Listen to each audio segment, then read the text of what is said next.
Matindi ang sikat ng araw ng umagang yon habang nakapila kami ng aking lolo na si Lolo Lauro para sa mga trabahador na sasahod sa minahan ng ginto na pagmamay-ari ng mayamang si Donato. Nasa unahan naming lahat si Donato. Nakaupo siya habang may lamesa sa kanyang harapan. Masusi niyang tinitignan ang kanyang notebook kung saan nakasulat kung ilang araw at ilang oras pumasok ang isang trabahador. Ang trabaho namin ni Lolo Lauro sa minahan ay kami ang naghatid ng ginto sa mga taong bumibili ng ginto kay Donato sa iba't ibang baryo. Nakangiti akong tumingin kay Lolo Lauro at hinawakan ko siya sa braso. Lolo, hindi po ba malaki po ang sasahurin natin ngayon? Tama ka, Eugene. Hindi tayo lumiban kahit isang araw sa loob ng isang buwan. Pasensya ka na nga pala kung kailangan natin magtrabaho ng walang pahinga. Dahil kailangan na nating matubos sa bangko yung pagkakasanla ng lupa natin. Pero huwag kang mag-alala kasi malapit na tayo matapos sa pagbabayad doon. Sana nga po matapos na po tayo sa pagbabayad sa bangko para makabalik na po ako sa pag-aaral. Kaunting tiis na lamang, apo, at makakapag-aral ka na ulit. Hindi ako papayag na hindi ka makakapagtapos kahit high school man lang. Ayokong habang buhay ka nagtatrabaho rito sa minahan. Pero Lolo, mabibili na po ba natin yung nakita kong laruan truck sa bayan? Yung sinabi ko po sa inyo na gusto ko? Aba, oo naman. Sa Biyernes ay magpupunta tayo sa bayan. Pagkatapos nating magbayad sa bangko, ay bibili na natin yung truck na laruan mo. Yay! Salamat po, Lolo. Talagang gusto ko po mabili yung truck-truckan na yun eh. Hindi nawala ang ngiti sa labi ko matapos sabihin ng lolo ko na bibili na namin yung laruan na matagal ko nang gustong-gusto. Ganyan talaga si Lolo Lauro. Kahit mahirap lang kami, ay humahanap pa rin siya ng paraan para maibigay ang mga gusto ko bilang isang batang musmos. Pero hindi ko naman siya pinipilit kapag hindi niya talaga kaya. Naiintindihan ko kasi ang buhay na meron kami. Bago ang luho ko, kagaya ng mga laruan, ay inuuna muna namin ang mga talagang kailangan namin, lalong-lalo na ang pagkain. Nang kami na ang nasa harapan, ay sandali kaming tinignan ni Donato. Tinignan niya ang kanyang notebook at humithit siya sa tabako niya. Aba. Totoo ba ito? Wala pala kayong absent na maglolo, ha? Yan. Ganyan ang gusto ko. Magsipag kayo sa pagtatrabaho sa akin. Kung kinakailangan na huwag kayo magpapahinga, ay gawin nyo. Kailangan kasi namin magsipag nitong si Eugene, Donato. Dapat ay matapos na namin ngayon taon ang pagbabayad sa bangko sa lupa naming nakasanla upang hindi yun mahila. Bakit kasi hindi ka nalang umutang ulit sa akin eh? Gaya ng ginawa mo nung nagkasakit ang asawa mo, hindi ba? Saka na lang siguro kapag nabayaran na namin yun sa bangko. Ikaw ang bahala. Ako naman nag-aalok lang ng tulong. Oh, eto ang sahod yung dalawa. Kinuha ni Lolo Lauro ang puting sobre na inabot ni Donato. Inilabas ni Lolo ang perang nasa loob ng sobre at binilang niya yon. Napansin ko ang pagbakas ng pagkabahala sa muka ni Lolo. Teka, sandali lang, Donato. Bakit kulang itong sahod namin ng apo ko? Anong kulang ang sinasabi mo? Bilangin mo kasi ulit at baka nagkamali ka lang. Ang tanda-tanda mo na Hindi ka pa yata marunong magbilang ng tama. Sigurado ako, Donato, kulang ito. Halos kalahati ng dapat ay sahod namin ang kulang. Ah, yun ba? Binawas ko na kasi yung konting kulang mo sa idutang mo sa akin dati. Para naman makabawas ka ng utang. Ayaw mo ba nun? Ginawan pa kita ng pabor. Pero kinausap na kita noong nakaraang linggo. At sinabi ko sa iyo na baka pwedeng wag mo munang ibawas sa sahod namin yung pambayad ko sa utang ko sa iyo.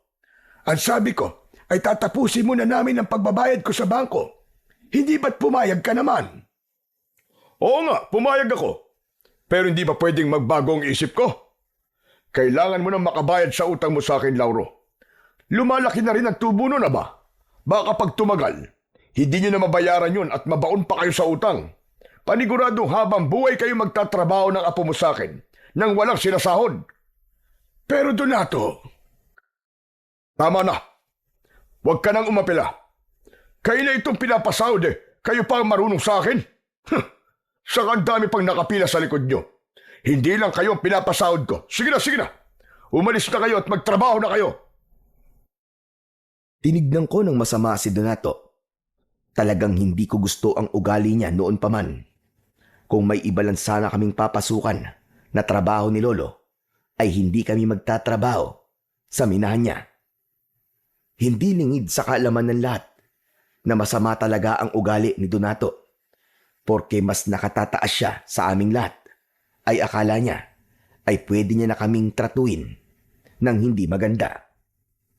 Kapag may trabador sa minahan na nagkamali, kahit maliit na bagay, ay pinaparusahan niya gamit ang kanyang latigo. O kung hindi naman, ay hindi niya pinapasahod at hindi pinapakain.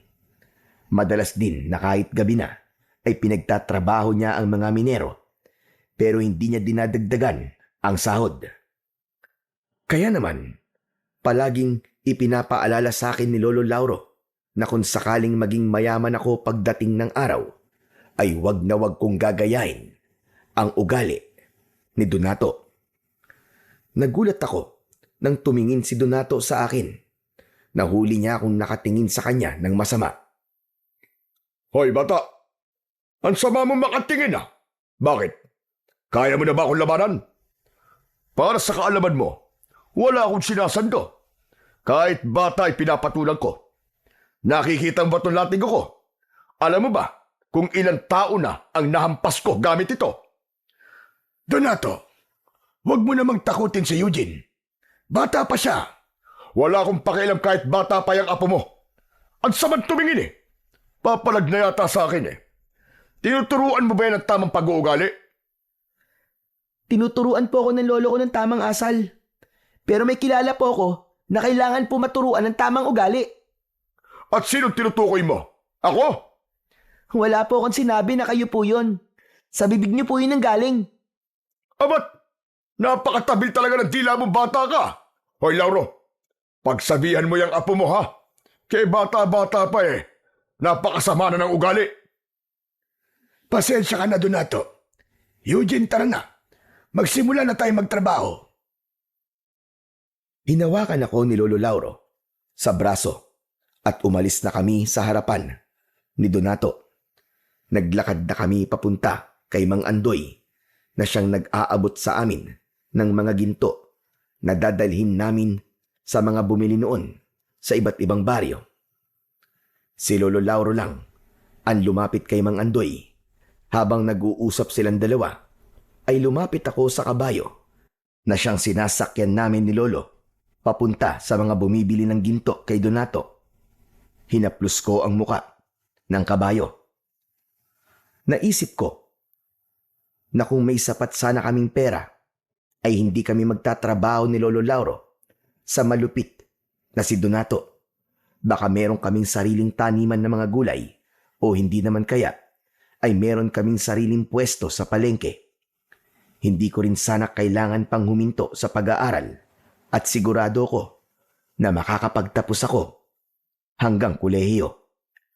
Napapitlag ako nang marinig ko ang boses ni Lolo Lauro sa aking likuran. Tara na! 3 baryo ang kailangan natin puntahan. Ihuli na lang siguro natin itong San Agustin dahil ito ang pinakamalayo. Malayo nga po yun Hindi po ba unang beses nating mag-aatid doon ng ginto? Tama ka, Apo. Kaya paniguradong aabutin tayo ng hapon bago tayo makabalik. Kaya simulan na natin ang trabaho natin.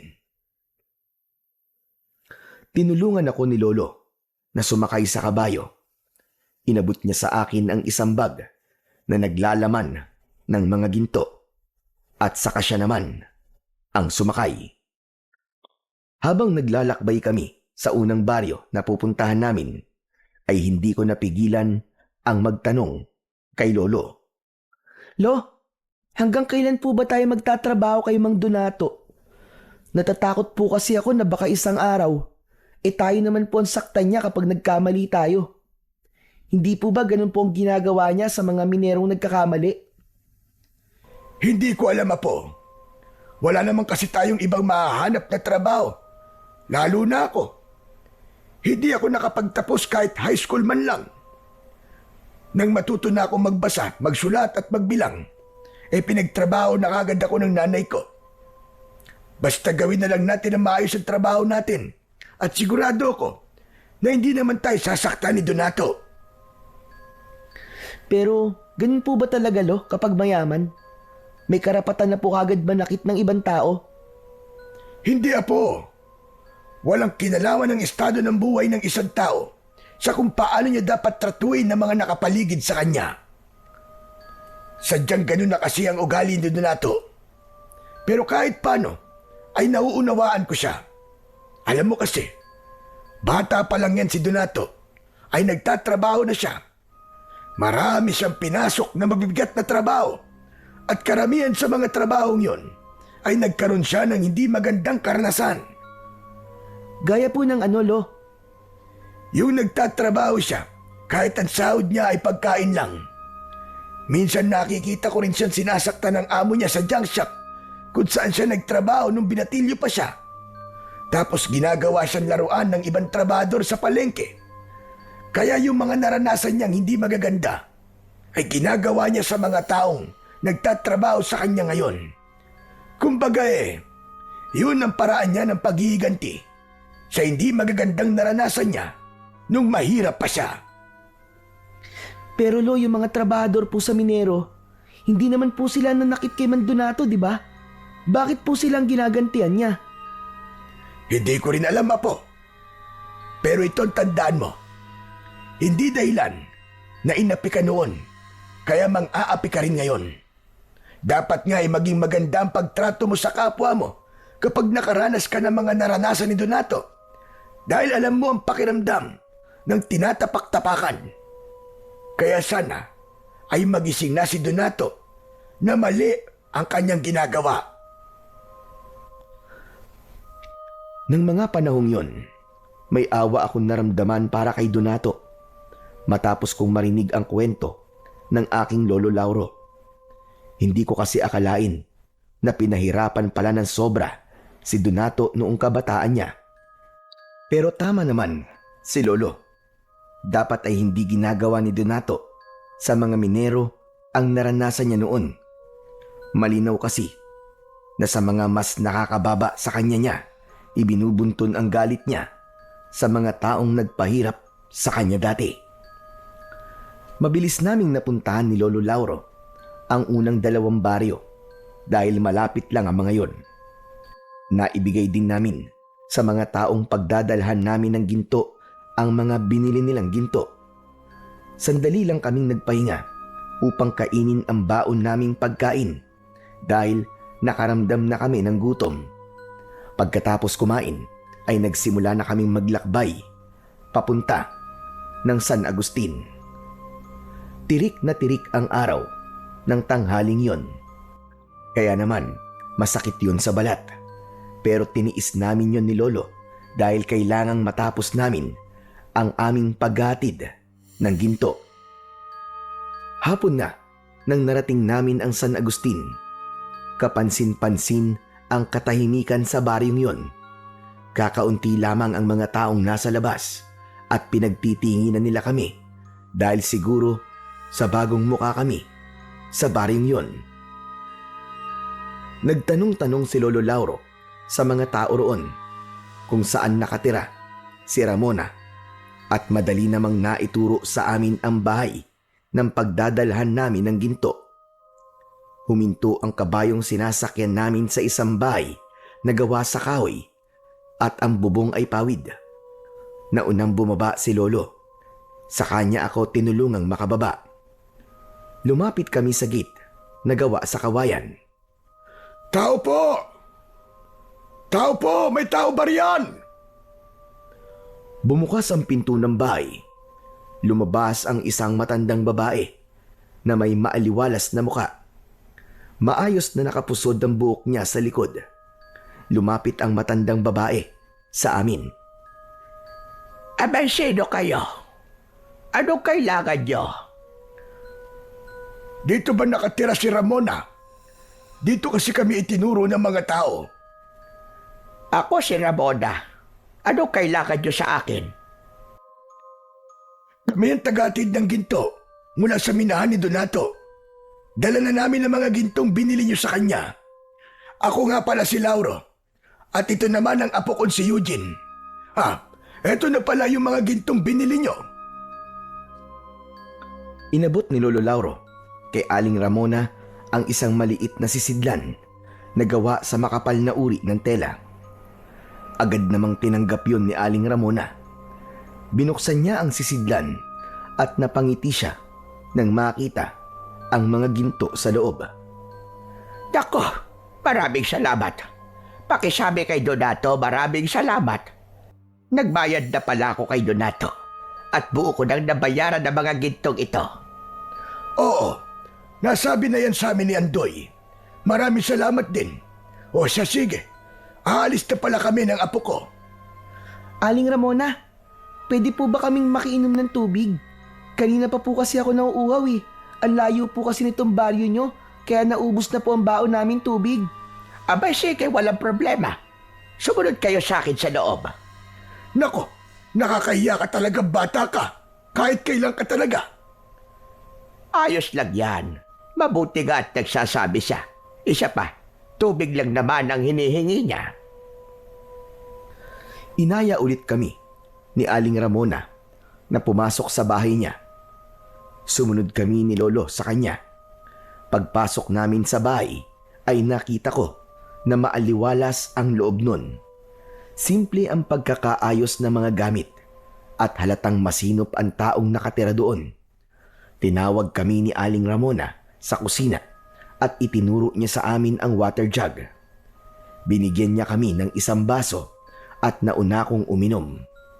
Matapos uminom ni Lolo ay kinausap ko ulit si Aling Ramona. Aling Ramona, pwede po bang lagyan niyo na rin po ang baonan namin ng tubig? Para naman po may maiinom kami habang pabalik po kami sa minahan. Walang problema, sige lang. Kumuha ka lang dyan ng tubig hanggat gusto mo. Habang nilalagyan ko ng tubig ang plastic na bote, ay narinig ko ang pag-uusap ni na Lolo Lauro at Aling Ramona. Pasensya na sa tanong ko. Pero ano palang ginagawa mo sa mga ginto, Ramona? Napansin ko kasi na sa lahat ng hinatiran namin ng ginto ay ikaw ang pinakamaraming binili. Yan ang negosyo ko. Bumibili ako ng ginto sa minahan, tapos ay ipinagbibili ko rin sa mga gumagawa ng alahas. Nilalagyan ko ng konting tubo para meron naman akong kinikita kahit paano. Magandang negosyo nga yan, lalo na't mabilis tumaas ang presyo ng ginto. Taga rito ka ba talaga sa San Agustin? Hindi, Lauro. Sa ibang lugar talaga ako ipinanganak. 5 taon pa lang ako dito sa San Agustin. At nagustuhan ko na rito. Kaya dito ko na piniling manirahan. Ang pamilya mo pala, nasaan? Patay na ang lahat ng kapatid ko. Hindi naman ako nagkaroon ng asawa. Kaya wala akong mga anak. Sa madaling salita, ay mag-isa lang ako sa buhay. Hindi ba malungkot kapag mag-isa? Sayang naman ang negosyo mo kung walang magmamana ng mga pinaghihirapan mo ngayon. Nako, sanay na akong mag-isa. Para sa akin, ay walang problema kahit wala akong kasama sa buhay. Dahil mas payapa nga ang ganon para sa akin. Saka kung sakaling mawala ako, wala na akong pakialam sa mga maiiwan kong pera o kayamanan. Teka, ano ba ito? Isa ba itong interview? At ang dami mong tanong. Pasensya ka na. Masyado ko nawili sa pagtatanong. O ano, Eugene? Tapos ka na bang maglagay ng tubig dyan? Kanina pa po, Lolo. Eh bakit hindi ka nagsasalita? Pambihirang batang ire. Kausap niyo po kasi si Aling Ramona eh. Hindi po ba sabi niyo po sa akin, wag po akong sisingit o makikisali sa usapan po ng mas nakatatanda sa akin? Nakakatuwa naman ang apo mo, Lauro. Mukhang maganda ang mga itinuturo mo sa kanya. Yan ang nag-iisa kong apo na si Eugene. Ang talagang ipinagmamalaki ko dahil napakabait niyang bata.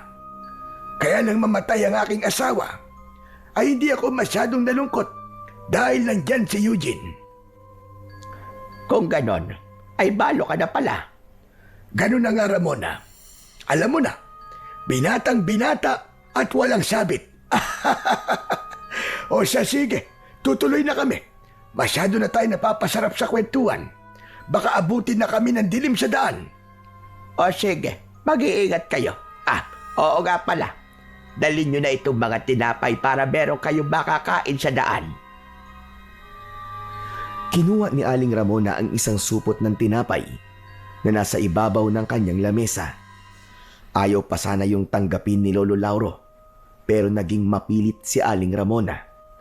Kaya wala nang nagawa si Lolo, kundi kunin ang tinapay. Matapos naming magpasalamat kay Aling Ramona, ay umalis na kami ni Lolo. Sumakay na kami sa kabayo at nagsimula na kaming maglakbay pabalik sa minahan para mag-report kay Donato. Salamat naman at tapos na ang trabaho natin ngayong araw. Makakapagpahinga na rin tayo. O ano, Eugene? May gusto ka bang ulam? Parang gusto ko po ng tortang sardinas, Lolo.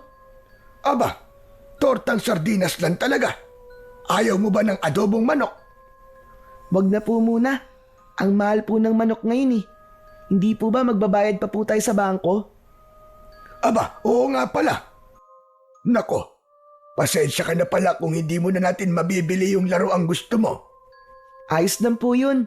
Unahin na po muna natin yung mga importanteng bagay. Pero Lo, ang bait po ni Aling Ramona, no? Sa dami na po nang natira natin ng ginto, siya lang po ang nagbigay sa atin ng tinapay. Tama ka dyan, Iyo. Mabait nga siyang talaga. Saka parang may gusto po kayo sa kanya, Lo. Ang dami niyo po kasing tanong sa kanya eh.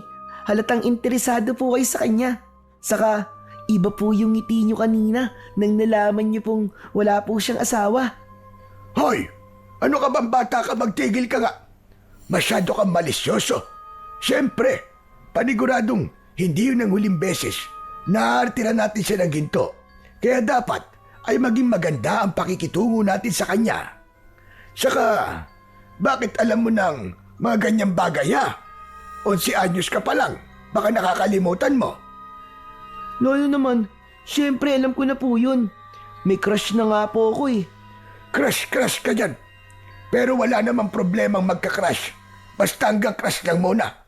Huwag ka muna mag-aasawa. Wag po kayo mag-alala, Lo. Kasi hindi pa po ako mag-aasawa.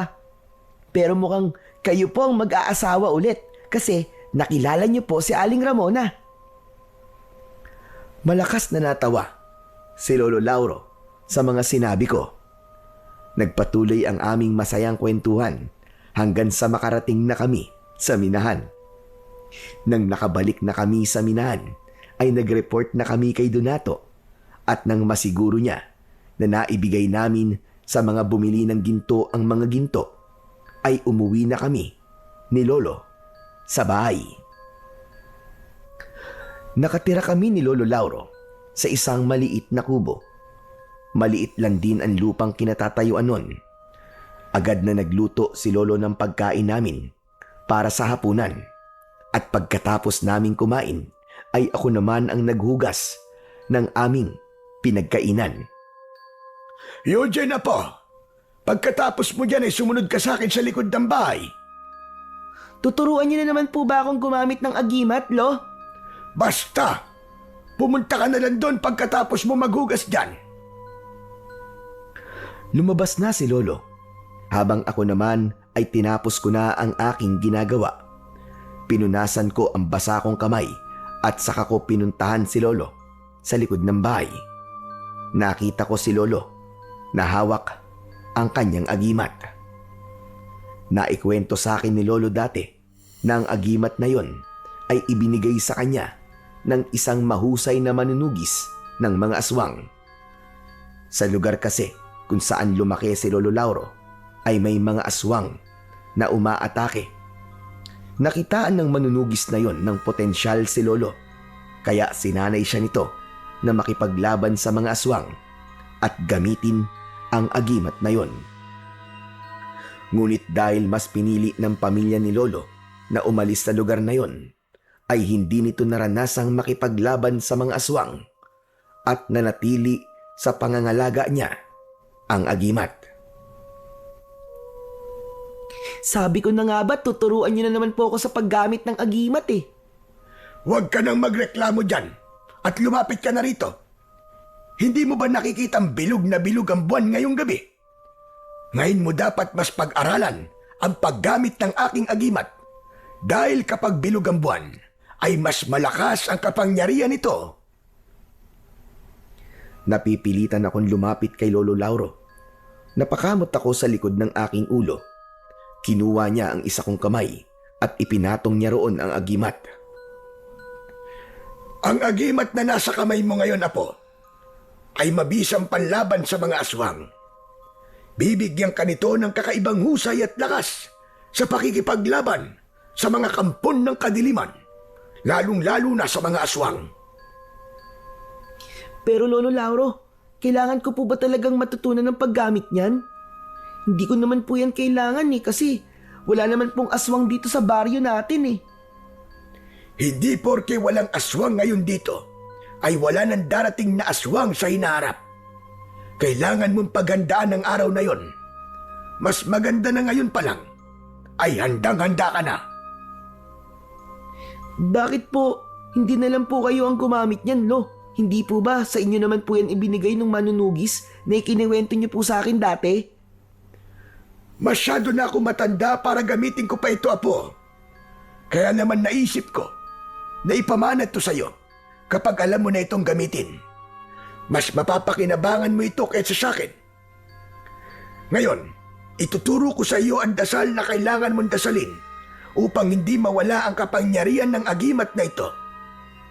Tandaan mo, Apo, tuwing bilog lang ang buwan mo ito gagawin. Matapos yon, ay itinuro na sa akin ni Lolo Lauro ang dasal na sinasabi niya. Nahirapan ako dahil nasa wikang Latin ang dasal. Palagi akong nabubulol at namamali sa pagbigkas ng bawat salita. Pero naging matyaga si Lolo sa pagtuturo sa akin. Sinabi rin niya ang ibig sabihin ng dasal na yon upang mas maunawaan ko ang aking mga sinasabi. Kahit papano ay nasa ulo ko naman ang dasal matapos ang halos 1 oras na pagtuturo sa akin ni Lolo Lauro. Tinapos na niya ang pagtuturo at bumalik na kami sa loob ng aming kubo. Inayos na ni Lolo ang aming tutulugan habang pinanonood ko siya. Lolo, hindi po ba talaga kayo nakipaglaban sa mga aswang dati kahit 1 beses? Hindi, Apo. Bago kasi ako sumabak sa pakikipaglaban noon, ay umalis na kami ng pamilya ko sa baryo namin dahil natatakot na sila sa hindi magagandang nangyayari roon.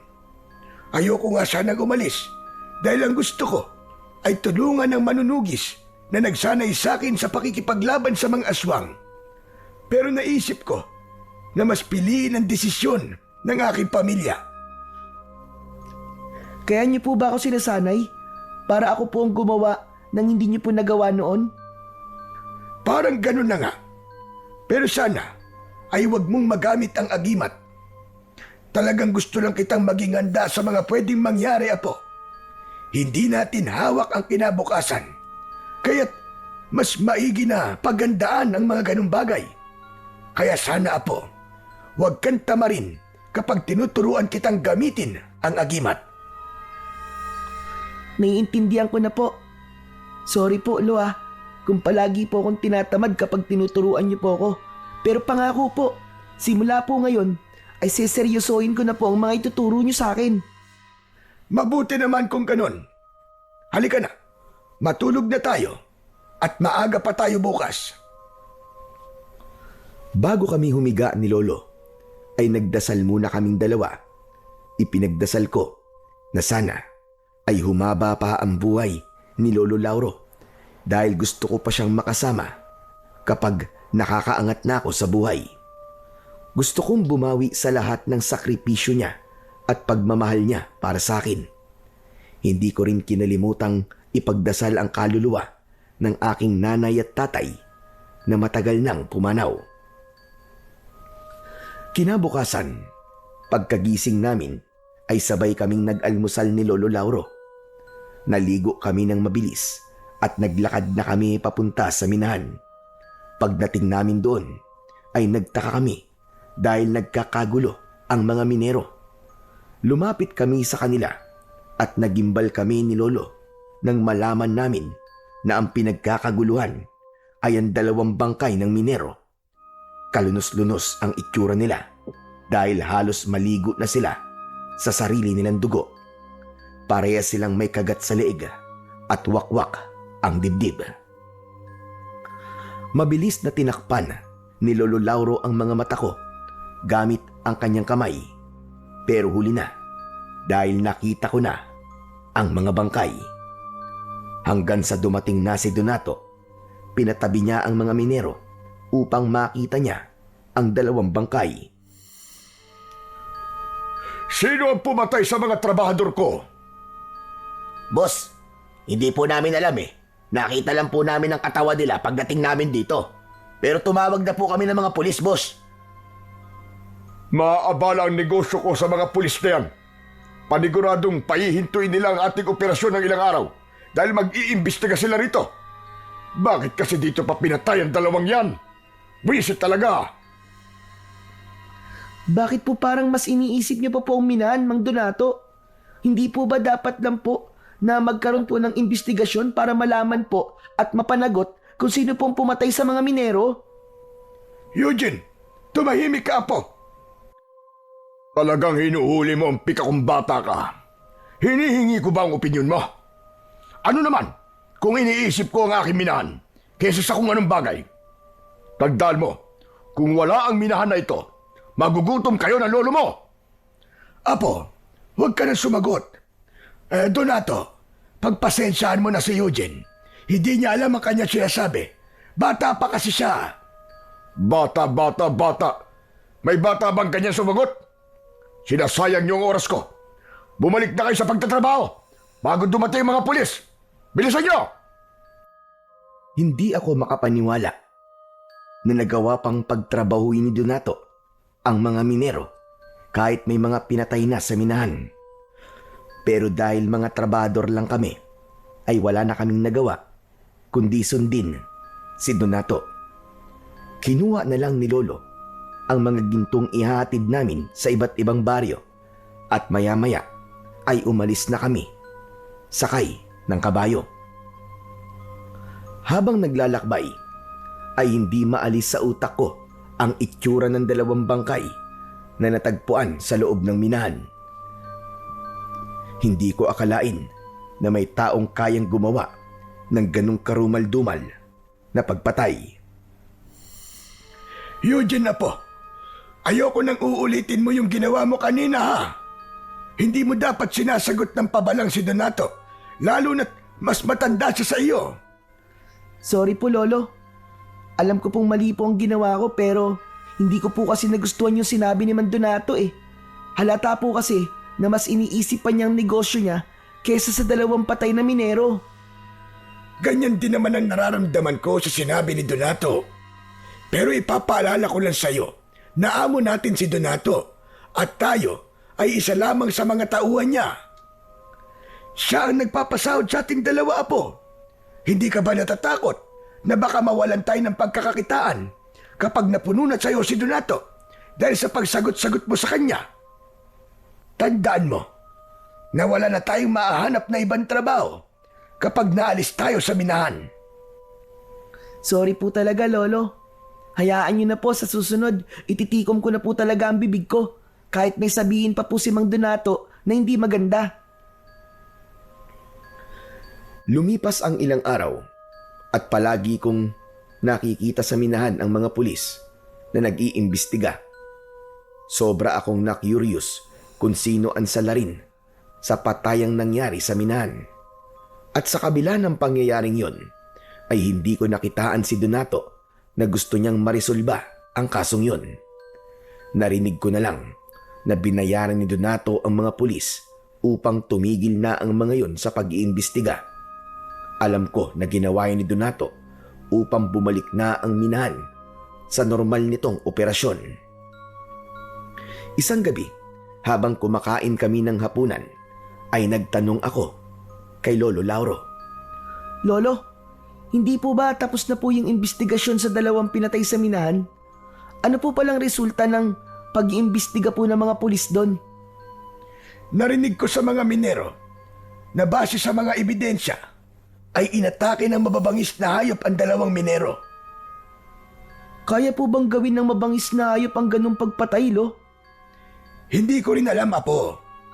Ang sabi ng ibang minero ay binayaran daw ni Donato ang mga pulis para ganun ang kalabasan ng investigasyon.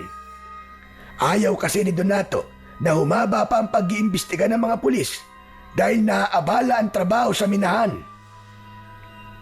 Hanip, grabe po talaga si Mang Donato, no? Para pong imposibleng mabangis na hayop lang ang pumatay dun sa mga minero eh. Nakakaawa naman po sila dahil mukhang hindi sila mabibigyan ng hustisya. Wala na tayong magagawa pagdating sa bagay na yan, Apo.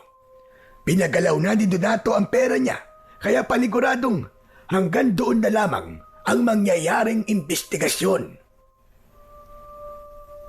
Nalungkot ako sa mga nalaman ko. Doon ko napatunayan na iba talaga kapag maraming pera ang isang tao. Nagagawa nito ang kahit na ano, kahit pa ang pinaka-imposibleng bagay. Inakala naming lahat na yun na ang una't huling beses na may papatayin sa minahan. Pero makalipas ang ilang araw, ay isang minero na naman ang natagpo ang walang buhay. Ang masaklap pa nun ay nawala ang mga gintong nakatago sa minahan. Nang dahil sa pangyayaring yon, ay naggalit talaga ng gusto si Donato.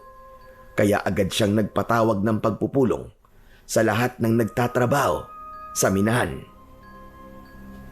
Hindi ko na gusto nangyayari ngayon dito.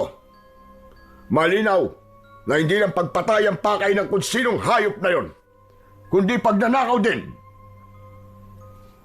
Ibig po bang sabihin ay mga mababangis na hayop po nagnakaw sa mga ginto? Kasi hindi po ba ang lumabas po sa investigasyon ay mababangis na hayop po ang pumatay dun sa unang minero?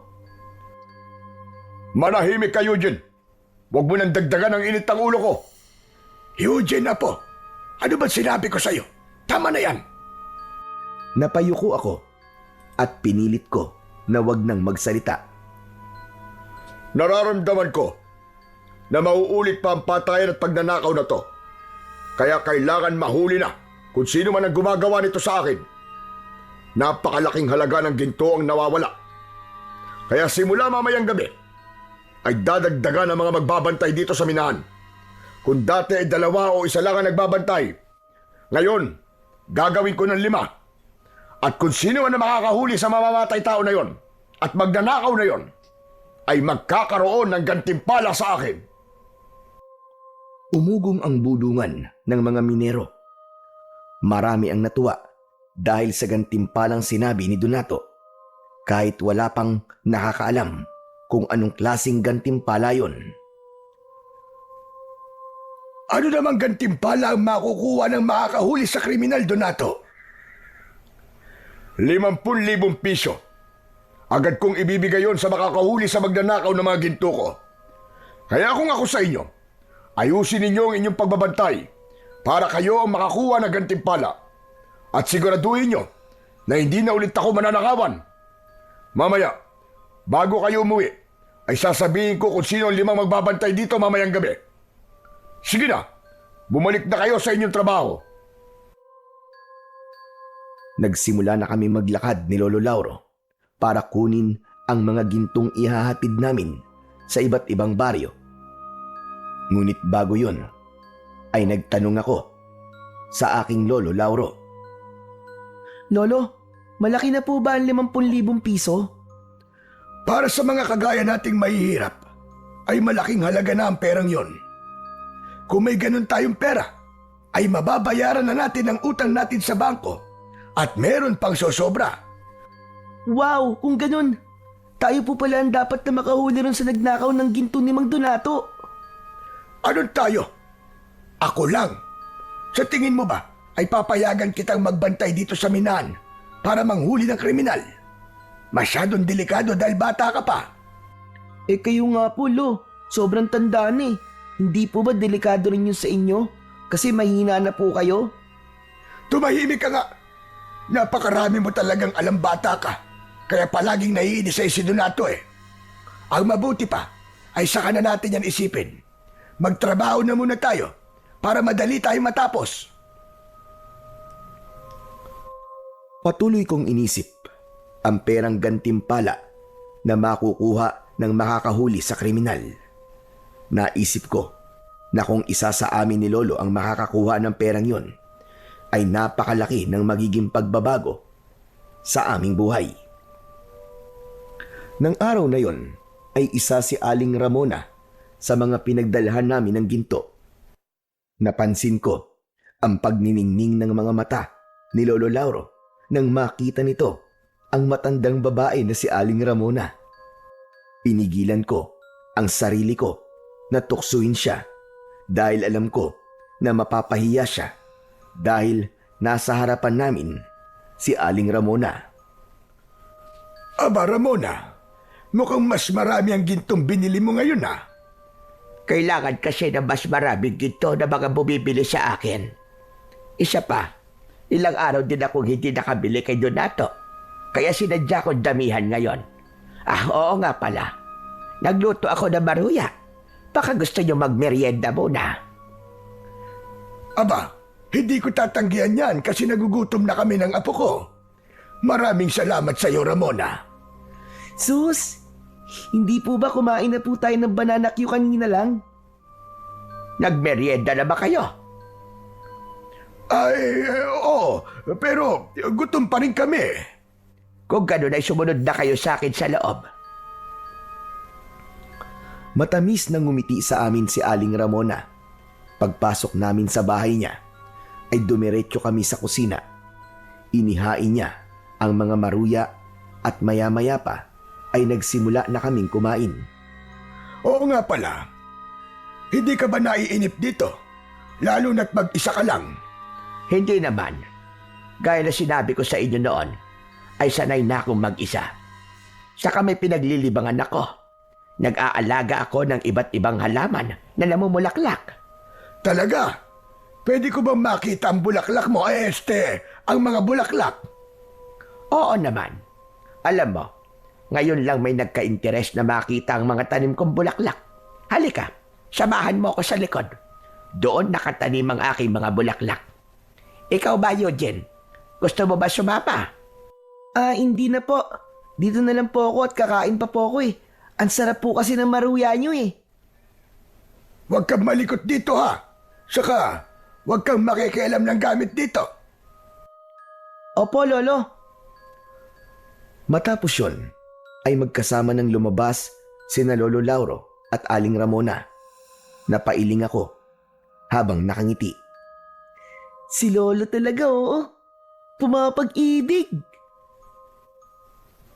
Ipinagpatuloy ko ang pagkain ng maruya.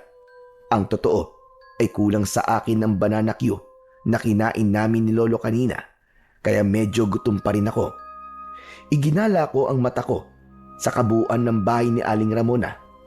Para sa isang tao ay masyado yung malaki. Hanggang sa nakita ko ang isang pinto na nakaawang. Tumitig ako roon ng matagal at hindi ko alam kung bakit parang may kung anong enerhiya ang humihila sa akin papunta roon. Hindi ako pwedeng makialam ng mga gamit dito. Mapapagalitan ako ni Lolo kapag nahuli niya ako. Pero Ano kayang meron sa kwartong yun? Bahala na nga, bibilisan ko na lang. Inubos ko muna ang maruyang hawak ko at saka ako tumayo. Lumapit ako sa nakaawang na pinto at dahan-dahan ko yung binuksan. Nanlaki ang mga mata ko sa nakita ko roon. Meron doong isang ribulto na gawa sa itim na bato. Nakakatakot ang itsura ng ribulto. Para yung isang halimaw na may dalawang malalaking sungay. Nakalabas ang matutulis ng mga ngipin at tila nanlilisik ang mga mata. Sa paanan ng ribulto ay merong napakaraming ginto. Kinilabutan ako ng matindi sa ribultong yon. Pakiramdam ko ay buhay yun at parang nakatingin yun sa akin. Nagulat na lang ako nang pumasok si Aling Ramona. Kitang-kita ko ang galit na rumihistro sa kanyang muka. Mabilis siyang lumapit sa akin at itinulak niya ako papalayo sa pinto. Malakas niyang isinarado ang pinto at bumaling siya sa akin. Bakit mo binuksan ang pintong ito? Naku, pasensya na po, Aling Ramona. Nakita ko po kasi nakabukas ng konti yung pinto, kaya lumapit po ako. Kahit na pa wala ka sa sarili mong pamamahay. Wala kang karapatan na hawakan o galawin ang mga gamit na narito nang wala akong pahintulot.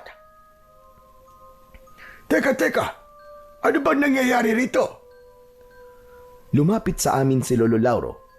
Nakakunot ang kanyang noo at halatang naguguluhan. Eto nga pa mo. Talaga bang tinuturuan mo yan ang tamang asal? Bakit? Ano ba nangyari? Nahuli ko siya. Napapasok sana sa kwarto ko. Ano ka mo?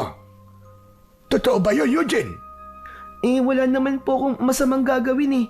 Nakita ko lang po na nakabukas po yung pinto, kaya naisipan ko pong sumilip. Gusto ko lang pong makita ang loob ng kwartong yan. Maniwala po kayo. Wala po akong hinawakan na kahit na anong gamit. Kahit na ano pang dahilan mo, ay mali pa rin ang ginawa mo. Humingi ka ng tawad kay Ramona. Nakakahiya ka. Sorry po, Aling Ramona. Patawarin niyo na po ako. Pangako, hindi ko na po uulitin. Umalis na lang muna kayo. Nasira na ang araw ko dahil sa iyo, Eugene. Pasensya ka na talaga, Ramona. Hayaan mo at pagsasabihan ko ang apo ko. Tara na, Eugene. Umalis na tayo. Labis ang hiyang naramdaman ko ng mga sandaling yon, lalong-lalo na kay Aling Ramona. Naintindihan ko kung bakit niya ako sinigawan dahil may nagawa akong mali sa loob ng bahay niya. Pagkasakay namin ni Lolo sa kabayo ay nagsimula na kaming maglakbay pabalik sa minahan. Pinagsabihan na kita. Ang sabi ko, huwag kang makikialam. Tignan mo nangyari ngayon. Nagalit patuloy si Ramona sa atin. Sigurado ako na magbabago na ang tingin niya sa atin. Baka isipin pa niya na tinuturuan kita sa ganung bagay. Sorry po talaga, Lolo Lauro. Gusto ko lang po kasi na makita yung loob ng kwarto eh.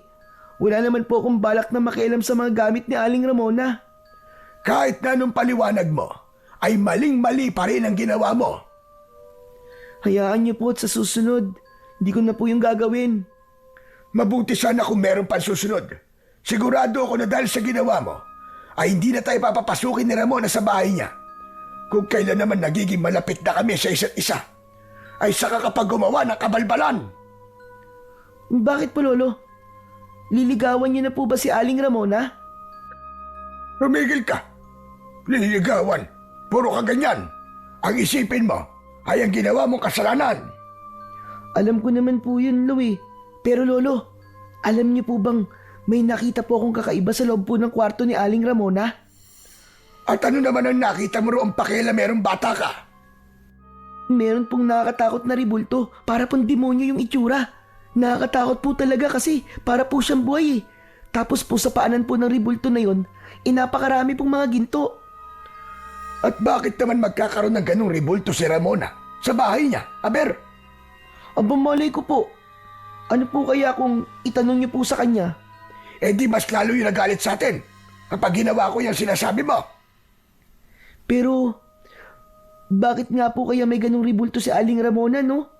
Hindi po kaya sumasamba po siya sa dyablo? Ano ba naman yan lumalabas sa bunganga mo, Eugene? Kung ano-ano na lang ang naiisip mong bata ka. Paano naman sasamba sa dyablo si Ramona? Napakabait ng tao. Huwag kang ang ganyan mag-isip. Nakakita ka lang ng nakakatakot na ribulto sa bahay ni Ramona pag-iisipan mo na kagad siya ng masama. Basta, kung sakaling papasukin ulit tayo ni Ramona sa bahay niya, ay huwag mo nang uulitin ang ginawa mo kanina. Nagkakaintindihan ba tayo? Opo, Lo. Pangako po. Habang patuloy kaming naglalakbay pabalik sa minahan, ay hindi pa rin maalis-alis sa isip ko ang ribultong nakita ko sa bahay ni Aling Ramona.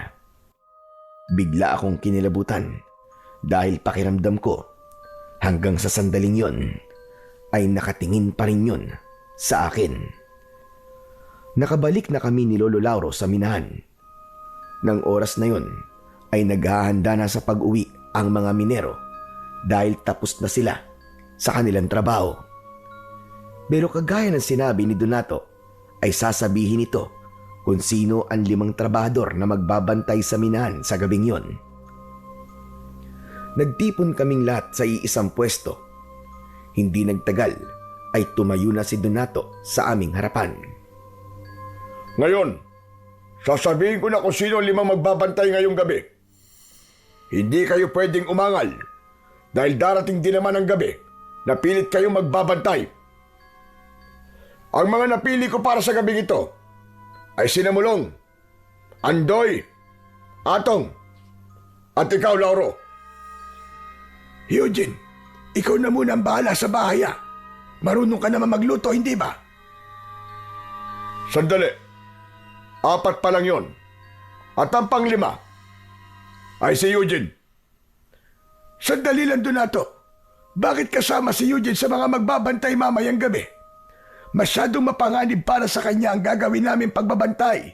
Dahil masyado pa siyang bata. Pwede bang pumili ka na lamang ng iba? Hindi ka ba marunong umintindi, ha? Ang sabi ko, hindi kayo pwedeng umangal. Pero bata pa ang apo ko, Donato. Hindi ako pumapayag sa gusto mong ipagawa sa kanya. At bakit hindi? Trabahador ko rin ang apo mo. O sige.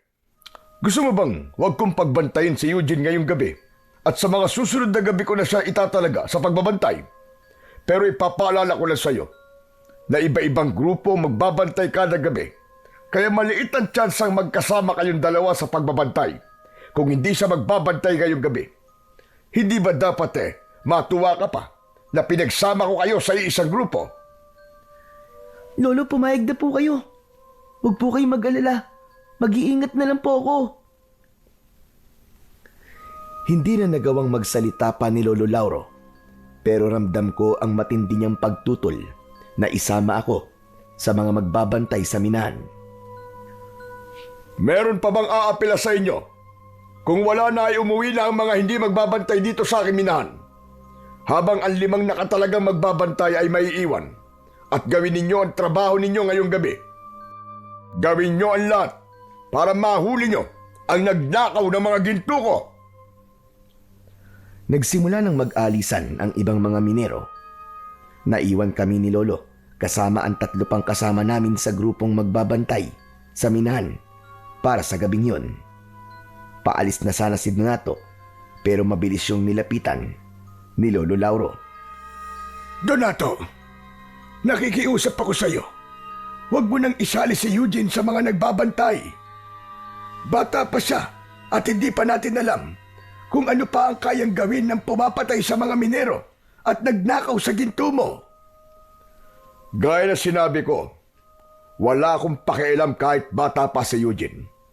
Nagtatrabaho siya sa akin at kailangan kong maging patas sa lahat ng mga trabahador. Ayaw mo ba nun? Mas malaki ang tsansa niyong mahuli ang mamamatay tao at magnanakaw ng ginto. Dahil 2 kayo, mas malaki ang tsansang kayo ang makakakuha ng gantimpala.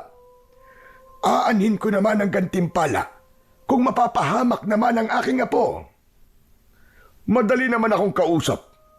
Kung ayaw mong isama ko si Eugene sa mga magbabantay, ay umalis na kayo rito sa aking minahan at maghanap na kayo ng ibang trabaho. Hindi naman namin kayang gawin yon. Ito lang ang trabaho ang alam namin. Kung hindi nyo naman pala kayang mawalan ng trabaho, sundin nyo na lang ako. Dahil kapag ako napuno sa inyo ng apo mo, ako mismo magsisisante sa inyong dalawa. Nagkakaintindihan ba tayo, Lauro? Napipilitang tumango si Lolo. Matapos yun, ay umalis na si Donato.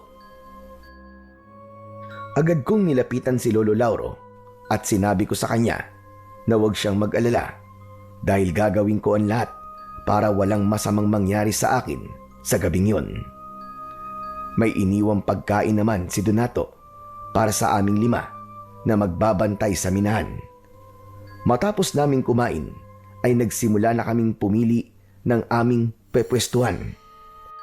Nagpresenta si Lolo Lauro na kami ang magbabantay sa mga ginto sa mismong loob ng minahan.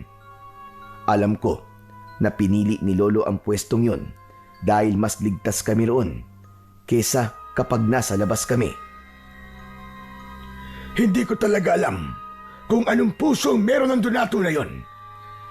Pati ba naman ng batang kagaya mo ay isinama niya sa pagbabantay at paghuli sa isang kriminal? Lo, wala naman po tayong magagawa eh. Sabi niyo nga po, amo po natin si Mang Donato at trabador niya lang po tayo. Kaya kailangan natin sundin kung ano po ang sabihin at iuutos niya. Pero sobra na to. Masyado na itong hindi makatao. Sana talaga ay dumating ang araw na magbabago pa siya. Parang hindi na po mangyayari yun, Lo. Parang hanggang sa kabilang buhay po eh. Masama pa rin po ang ugali niya eh. Ewan ko po. Pero darating ang araw na makakahanap din ng katapat niyang si Donato. Oo nga pala. Dito ka lang sa loob at huwag kang lalabas ha. Pupuntahan ko lang mga kasama natin para kumustahin sila. Nang lumabas si Lolo Lauro, ay naglakad-lakad ako sa loob ng minahan. Bihira kasi akong makapasok doon, kaya sinulit ko na ang pagkakataon na naroon ako. Tinignan ko ang mga kagamitan ng minero. Kinuha ko ang isang piko at agad ko rin yung binitiwan dahil napakabigat nun. Naglakad-lakad pa ako hanggang sa may nakita kong kumikislap na bagay sa lupa. Dinampot ko yun at nalaman ko na isa yung ginto na halos kasing laki ng aking hinlalaki. Namangha ako dahil hugis puso ang ginto. Nang marinig ko ang pagtawag ni Lolo Lauro sa pangalan ko, ay nagmamadali akong bumalik sa kinaroroonan ko kanina. Saan ka ba nagpunta? Hindi ba sabi ko dito ka lang? Hindi naman po ako lumabas eh. Pero Lo, tignan niyo po tong gintong nakita ko. Parang inukit po siya kasi hugis puso po. Saan mo nakita yan? Napulot ko po habang naglalakad-lakad ako. Malapit po ron sa lagayan ng mga gamit ng minero. Nako, isama mo yan sa mga gintong nakatabi. Baka nalaglag lang yan. Alam ni Donato kung gaano karami ang mga gintong nakukuha rito. Kapag nalaman niyang kulang ang mga yon, ay magwawala na naman yun sa galit. Sinunod ko ang sinabi ni Lolo. Inilagay ko ang gintong napulot ko sa kahon kung saan nakalagay ang iba pang mga ginto. Naupo kami ni Lolo Lauro sa isang sulok. Makalipas ang halos 1 oras, ay nakaramdam na ako ng antok. Napansin naman yon ni Lolo Lauro at sinabi niya sa akin na kung gusto ko ay pwede naman daw akong matulog. May nakita akong sako at yun ang inilatag ko sa lupa at doon ako humiga. Hindi nagtagal ay nakatulog na kagad ako. Ngunit hindi pa man ako nagtatagal sa pagtulog nang nagising ako dahil sa pagsigaw ng mga kasama namin sa labas. Napabalikwas ako at nagtaka ko dahil palabas na si Lolo habang may dala siyang itak. Lolo, saan po kayo pupunta? Dito ka lang at kahit na anong mangyari, ay huwag kang lalabas. Ha? Bakit po? Ano po ba nangyayari? Basta, sundin mo na lang ang sinabi ko. Dito ka lang. Nagmamadaling lumabas si Lolo Lauro habang naririnig ko pa rin ang pagsigaw ng mga kasama namin. Kinabahan ako dahil yung klase ng pagsigaw nila ay parang dahil sa labis na takot. Ano kayang nangyayari dun sa labas? Bakit parang nagkakagulo sila ron? Hindi kaya nasa labas yung magnanakaw ng ginto ni Mang Donato? Nang dahil sa naisip ko na yon, ay nagkaroon ako ng kagustuhang malaman kung ano ba talaga ang nangyayari sa labas. Kaya sa kabila ng sinabi ni Lolo Lauro sa akin na bawal akong lumabas, ay lumabas pa rin ako. Nagtago ako sa likod ng isang malaking bato. Pagsilip ko roon, ay nakita ko ang isa sa mga minero na nilalapa ng isang nakakatakot na nilalang. May mahahabang kuko ang nilalang na yon at ginamit nito yon para wakwakin ang dibdib ng minero. Bukod doon ay matutulis din ang mga ngipin niya at ang mukha niya ay parang sa isang mabangis na halimaw. Mabilis na tumakbo si Lolo Lauro papunta sa inaataking minero at nang makita ng nilalang si Lolo Lauro ay mabilis na tumakbo ang nakakatakot na nilalang. Takot na takot ako sa aking nakita. Nang lapitan ni na Lolo at ng iba pang mga kasama ang walang buhay na minero, ay agad nila yung binuhat at dinala sa malapit na bukana ng mismong minahan.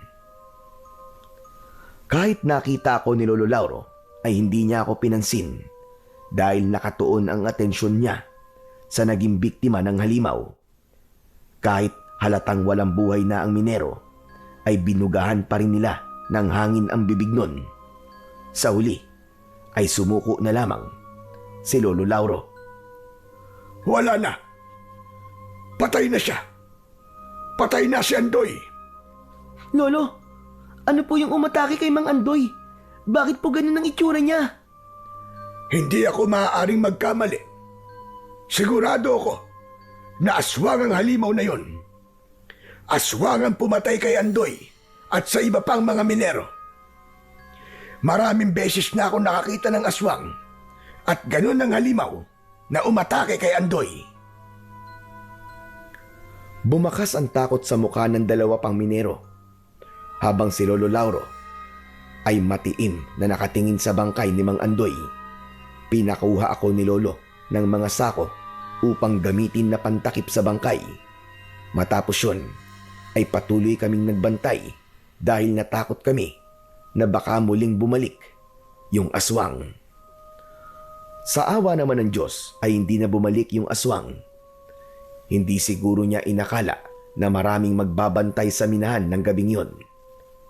Pagsapit ng umaga ay dumating na ang mga minero at si Donato. Nagulat ang lahat nang makita nila na wala ng buhay si Mang Andoy. Ano nangyari rito kagabi? Ha, Lauro? Bakit patay na si Andoy? Donato, bumalik kagabi yung nagnakaw ng mga ginto mo at pumatay sa mga minero. Nasaan ang hayop na yon? Nahuli niyo ba? Hindi namin siya nahuli. Nakatakas siya. Nahuli rin kami para tulungan si Andoy. Nang susuguri na namin siya, ay bigla siyang tumakas. Mga inutil! Bakit niyo pinakawalan? Kaya nga dinamihan ko na magbabantay dito para hindi na kayo matakasan. Tapos ngayon, sasabihin mo na nakatakas. Mga wala kayong silbi. Kahit 5 kami rito, hindi namin siya kayang labanan kahit mag-isa lang siya. Dahil isa siyang aswang. Isang aswang ang pumatay sa mga minero. Malamang, ang aswang din na yon ang kumuha sa mga ginto mo. Ano ka mo? Aswang? Anong aswang ang sinasabi mo? Malamang sinasabi mo lang yan para pagtakpan ang kapalpakan nyo. Nagsasabi po ng totoo si Lolo. Aswang po talaga ang umatake rito kagabi. Dapat po kasi, sinamahan niyo po kami para nakita niyo po mismo ang aswang. Kahit po ang dalawa namin kasama kagabi, ay mapapatunayan po na totoo po ang mga sinabi po ni Lolo. Sumali na rin sa usapan ng dalawang minero na kasama namin sa pagbabantay nung nakaraang gabi. Sinabi nila na totoo ang lahat ng sinabi ni Lolo Lauro dahil doon ay sandaling natigilan si Donato habang bakas sa mukha niya ang pagkagimbal. O sige, sabihin na natin na naniniwala na ako sa mga sinasabi ninyo. Aswang nga siguro ang pumatay sa mga minero at nagnakaw sa mga ginto ko. Eh yung pagpatay niya sa mga minero, naiintindihan ko yun kung bakit niya yung ginawa. Dahil isa siyang aswang. Pero paano niya ipapaliwanag ang pagnanakaw niya sa mga ginto ko? Ano naman ang gagawin ng isang aswang sa mga ginto? Yan ang hindi namin alam, Donato. Pero sigurado ko na may ginagawa siya sa mga ginto. Pero hindi na siguro importanteng malaman pa natin yon. Ang kailangan natin pagtuunan ng pansin ay kung paano natin mapapatay ang aswang na yon. Trabaho niyo ang bantayan ng aking minahan. Kaya kayo mag-isip ng paraan kung paano niyo papatayin ang aswang na yon. Hala, sige na. Bumalik na kayo sa trabaho niyo. Tumawag na rin kayo ng pulis para maalis na ang katawan dito ni Andoy. Sinunod na lang namin ang sinabi ni Donato. Hindi ako makapaniwala na ang pagtatrabaho pa rin ang inuna niyang isipin sa kabila ng hindi magandang nangyari sa minahan. Mabilis na lumipas ang mga oras at nang dumating na ang oras ng aming pag-uwi ay muli kaming tinipon ni Donato upang sabihin niya kung sino ang bagong 5 trabahador na magbabantay sa minahan mamayang gabi. Dahil hindi na kami magbabantay ni Lolo sa minahan, ay dumiretso na kami nang uwi sa aming bahay. Parehas kaming nangihina dahil wala pa kaming tulog. Mabilis na nagluto si Lolo ng aming hapunan at pagkatapos ay nagsimula na kaming kumain. Alam kong inaantok ka na, Eugene, po. Pero pagkatapos natin kumain, ay huwag ka munang matutulog. Ha? Bakit po? May gagawin pa po ba tayo? Ipapasa ko na sa iyo ang pagmamayari ng agimat ko. Sa tingin ko, ay dumating na ang tamang panahon para tuluyan ko ng ipasa sa iyo ang agimat. Dahil po ba sa aswang na umaatake sa minahan? Ganun na nga. Mas makakabuti na meron kang proteksyon at kung sakali na dumating ang sitwasyon na kailangan mong ipagtanggol ang sarili mo, ay kampante ako na kaya mong lumaban. Hindi na ako umapila sa gustong mangyari ni Lolo Lauro na pagtanto ko na kailangan ko ang kapangyarihan ng agimat ni Lolo.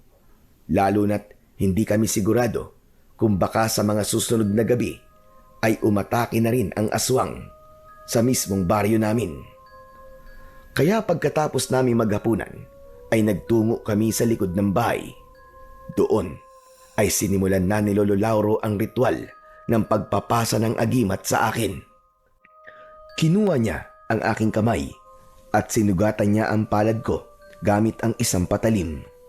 Ipinatak niya ang dugo ko sa mismong agimat habang umuusal siya ng dasal. Ang sunod niyang ginawa ay isinuot niya sa leeg ko ang agimat. May naramdaman akong kakaiba sa loob ng aking katawan. Uminit ng kaunti ang dibdib ko na para bang may kung anong enerhiya ang biglang nabuhay doon. Napahawak ako sa dibdib ko habang nakangiwi. Lolo, parang mainit po ang dibdib ko ah. Saka, nahihirapan po akong huminga, Lolo. Huwag kang mabahala dahil magandang senyalis yan. Ibig sabihin ay unti-unti nang dumadaloy sa katawan mo ang kapangyarihan ng agimat. Tinanggap ka na nito bilang bago nitong tagapangalaga. Hindi naman permanente ang pakiramdam mo na yan. Mawawala rin yan mamaya. Basta tandaan mo, Eugene, bilang bagong tagapangalaga ng agimat na yan, ay may responsibilidad kang ipagtanggol ang mahihina laban sa mga kampon ng kadiliman, lalong-lalo na sa mga aswang. Gamitin mo lamang yan sa kabutihan at hindi para manlamang ng iyong kapwa. Nangangako po ako, Lolo. Nagagawin ko po ang lahat para hindi po kayo mapahiya na sa akin niyo po ipinagkatiwala ang agimat niyo. Nakangiting tinapik ni Lolo Lauro ang balikat ko. Kaya hindi na siya nagsalita at nakita ko sa mga mata niya ang tiwala niya sa akin na kaya kong pangalagaan ang agimat na yon. Kinabukasan, pagdating namin ni Lolo sa minahan ay nagimbal na naman kami sa sumalubong sa amin. 2 sa nagbantay sa minahan ang pinatay ng aswang. Ayon sa mga nakaligtas, ay ninakaw din ng aswang ang mga ginto. Nang dahil sa pangyayaring yon, ay nagdesisyon na si Donato na sa bahay na nito itago ang mga ginto. Sa araw na yon, ay muli kaming nagpunta sa bahay ni Aling Ramona dahil kailangan naming maghatid sa kanya ng ginto. Mona, gusto ko palang humingi ulit ng tawad sa nagawa ng apo ko nung huling beses na nagpunta kami rito. Pinagsabihan ko na si Eugene at nangako siya na hindi niya na yun uulitin pa. Kalimutan na lang natin yun, Lauro. Sadyang ganun talaga mga bata. Masyadong makulit. Dumaan din naman tayo sa pagiging ganon. Eugene, pasensya ka na rin iho kung nasigawan kita. Hindi kasi ako sanay na may nakikialam sa mga gamit ko. Sorry din po, Aling Ramona. Promise po. Hindi ko na po uulitin yon. O siya, sige na. Kailangan na pala naming umalis. Dapat ay makabalik na kami sa minahan bago dumilim. Meron pa kasi doong pagpupulong na gagawin. Pagpupulong? Abay para saan? Pipiliin kasi sa amin ni Donato kung sino magbabantay sa minahan mamayang gabi. Alam mo kasi, may aswang na sumasalakay sa minahan tuwing gabi at pinapatay ang mga minero. Pero sa palagay ko, mga ginto ang totoong pakay niya. Kailangan lang talagang patayin ang aswang na yon ng mga nagbabantay para makuha niya ang mga ginto. Nakakakilabot na ba ang sinasabi mo na yan? Kaya nga po, yung mga nakatagong ginto po sa minahan ay dinala na po muna sa bahay ni Mang Donato para doon po itago. Nasa bahay na ni Donato ang mga ginto. Oo, para hindi na makuha ng aswang. O paano, Ramona? Aalis na kami ng apo ko. Baka mapasarap pa ang ating kwentuhan dito. Lolo, sandali lang po. Naiihi po kasi ako eh. Aling Ramona, pwede po ba akong makigamit po ng banyo nyo? Abay, oo naman. Pumasok ka nila sa loob. Yung nag-iisang pinto sa kusina, ang banyo. Nagmamadali akong pumasok sa bahay ni Aling Ramona habang nagpatuloy sila ni Lolo sa pag-uusap sa labas. Agad akong nagtungo sa banyo. Mabilis akong natapos sa dapat kong gawin. At nang lumabas ako ng banyo, ay nakita ko yung pinto kung saan nakalagay yung nakakatakot na rebulto. Alam ko na bawal na akong pumunta roon, pero matindi ang bulong sa tenga ko na kailangan kong makita muli ang rebulto. Hindi ko na napigilan ang aking sarili at lumapit ako sa pinto. Marahan ko yung binuksan at tuloy-tuloy akong pumasok.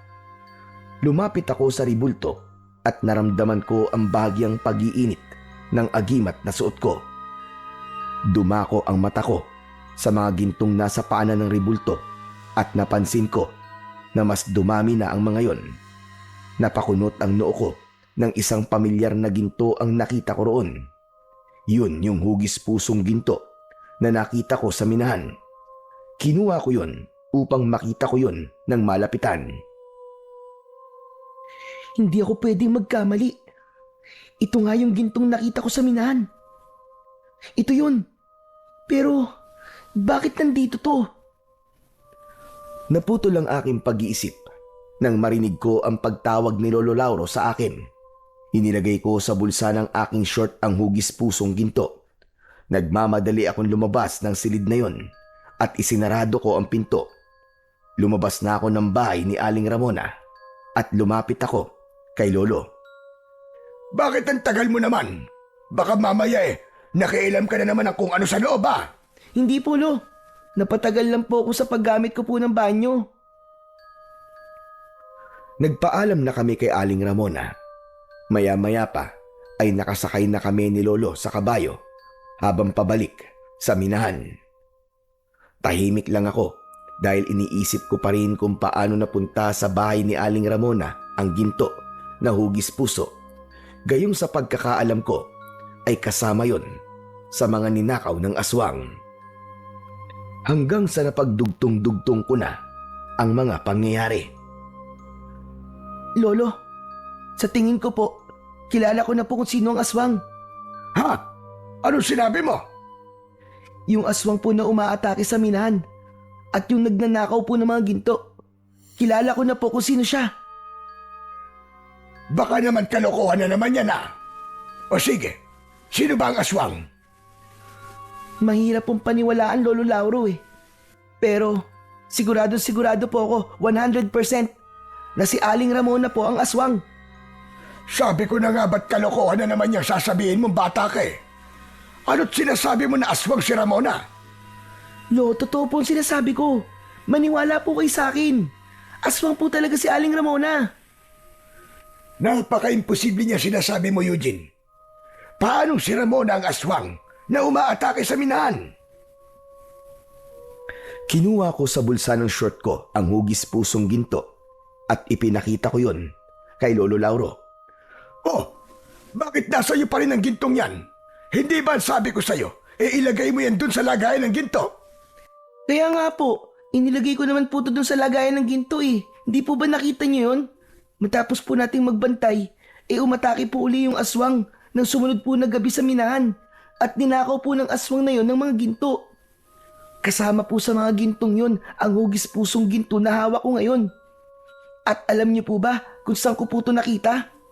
Doon po sa paanan na nakakatakot na ribulto sa bahay po ni Aling Ramona. Ano? Sinasabi ko na nga ba't may ginawa ka na namang kabalbalan sa loob ng bahay ni Ramona? Kaya ang tagal-tagal mo lumabas. Ikaw talaga, napakatigas talaga ng ulo mong bata ka.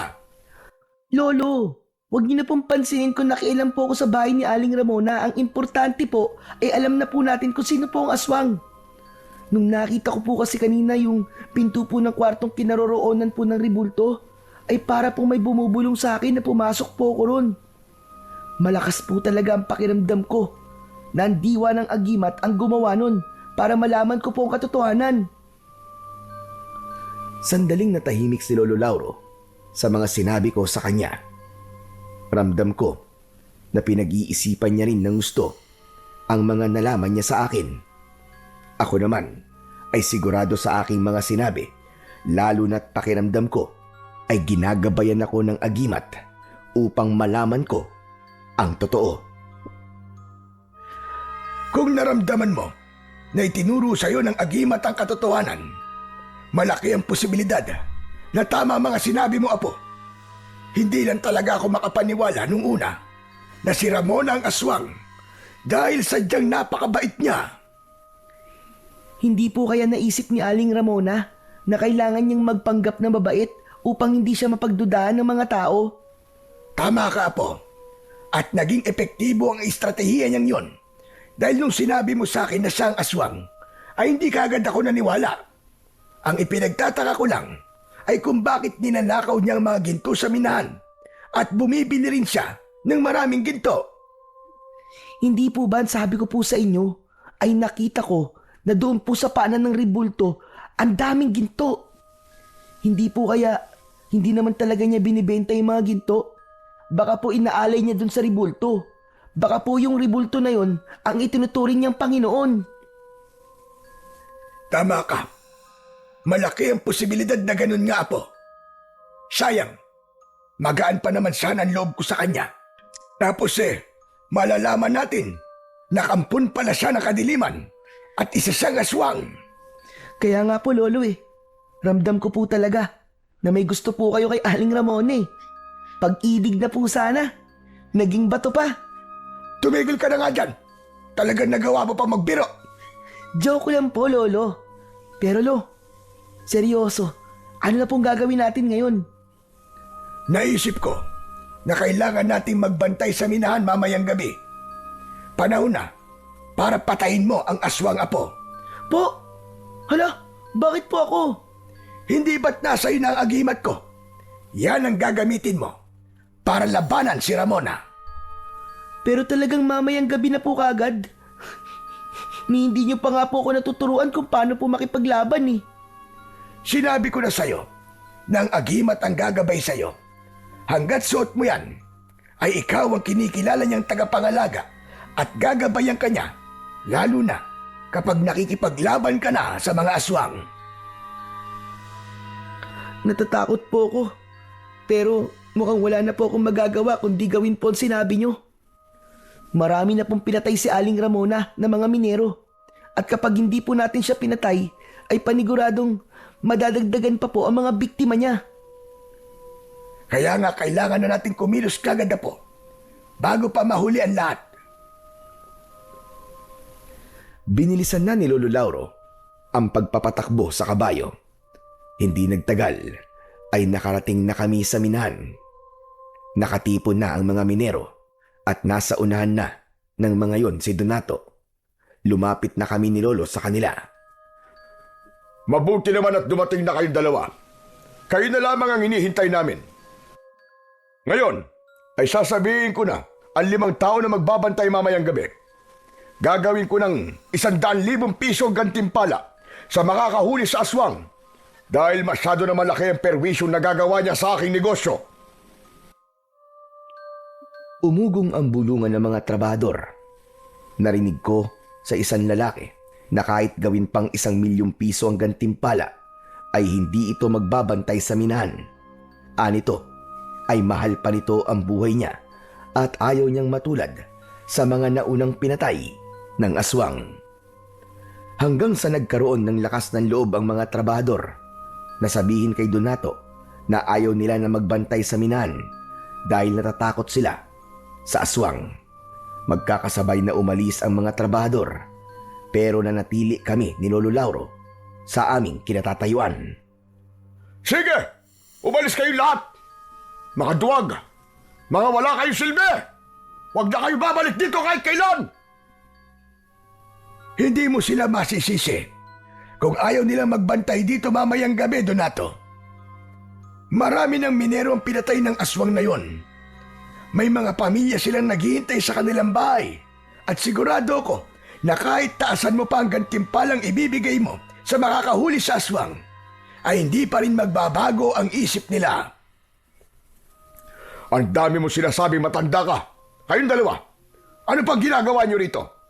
Umalis na rin kayo, kagaya ng mga walang kwenta at duwag na mga trabador ko. Kami na lang ni Eugene na magbabantay dito sa minahan mamayang gabi. Huwag kang mag-alala, dahil gagawin namin ang lahat para mahuli ang aswang na yon. Aba, teka ga, mukhang nagbago ang ihip ng hangin ah. Nung una, ay ayaw mong pagbantayin si Eugene dito sa minahan, tapos ngayon, biglang ikaw na mismo ang gustong isama siya sa pagbabantay. Alam ko na. Dahil sa dinoble ko na ang gantimpala, tama ba ako? Hindi na ito tungkol sa pera, Donato. Sa totoo lang, wala kaming pakialam ng apo ko sa kahit na anong ibibigay mo na gantimpala. Para na ito sa mga minerong pinatay ng aswang na yon. Gagawin namin ito para matigil na ang patayan sa minahan na ito. Masyado kayata nagpapakabaya ni Lauro. Pero duda pa rin ako na kaya niyong patayin ang aswang na yon. Isang matanda at isang bata. Aba, anong laban niyo sa aswang? Pero ayos na yan, kesa walang magbantay ngayong gabi dito sa minahan ko. O siya sige, galingan niyo ang pagbabantay at ipagdasal niyo na sikatan pa kayo ng araw. Ngumisi si Donato at sumakay na siya sa kanyang kabayo. Dala na rin niya ang mga gintong nakuha sa minahan sa araw na yon. Sinundan namin ni Lolo ng tingin ang papalayong si Donato hanggang sa mawala na siya sa aming paningin. Grabe no? Ang sama-sama po talaga ng ugali naman Donato na yan. Imbis na matuwa siya dahil nagpresenta tayo na magbantay dito sa minahan, ay insulto pa po niya tayo. Hayaan mo na, Apo. Ipakita na lang natin sa kanya na magtatagumpay tayong tapusin ang kasamaan ng aswang na yon. Ituon natin ang ating atensyon sa pagbabantay. Ang mabuti pa ay magdasal na muna tayo. Pinangunahan ni Lolo Lauro ang pagdadasal. Pumikit kami habang nakayuko. Panginoon, gabayan niyo po kami ng aking apo na si Eugene ngayong gabi. Patatagin niyo po sana ang aming kalooban upang magawa po naming harapin ang panganib na maaari naming suungin. Humihingi po ako sa inyo ng proteksyon at higit sa lahat, bigyan niyo po ng tapang at lakas ng loob ang aking apo kung sakaling makakaharap niya ang kampon ng kadiliman na aswang mamayang gabi. O Panginoon, o Hari ng lahat, itinataas namin ang lahat sa inyo. Alam ho namin na hindi mo kami ipababayaan. Matapos naming magdasal sa Panginoong Diyos, ay nagkaroon ako ng lakas ng loob. Inisip ko na kahit nakakatakot at mapanganib ang magiging gabi namin sa loob ng minahan, ay kailangan kong maging matapang. Kailangan maging buo ang loob ko. Kailangan ng mapatay ang aswang upang wala ng buhay ang mawala ng dahil sa aswang. Agad naming kinain ni Lolo Lauro ang pagkain para sa magbabantay sa minahan. Habang nakaupo ako sa ibabaw ng bato sa labas, ay lumapit si Lolo sa akin at inabot niya sa akin ang isang itak. Sinabi niya na yun ang gagamitin kong sandata kung sakaling magpakita sa gabing yun ang aswang. Lolo, paano po? Kumapatay po tayo ng aswang, gaya po ng nangyari sa mga ibang minero. Apo, huwag kang mag-isip ng ganyan. Ang isipin mo ay ang tagumpay natin. Isipin mo, kapag napatay natin ang aswang na yon, ay magiging normal na ulit ang lahat dito sa minahan at wala nang mapapahamak na tao gawa ng aswang. Hindi ko po kasi maiwasang mag-isip, Lo, na baka may masamang mangyari po sa atin.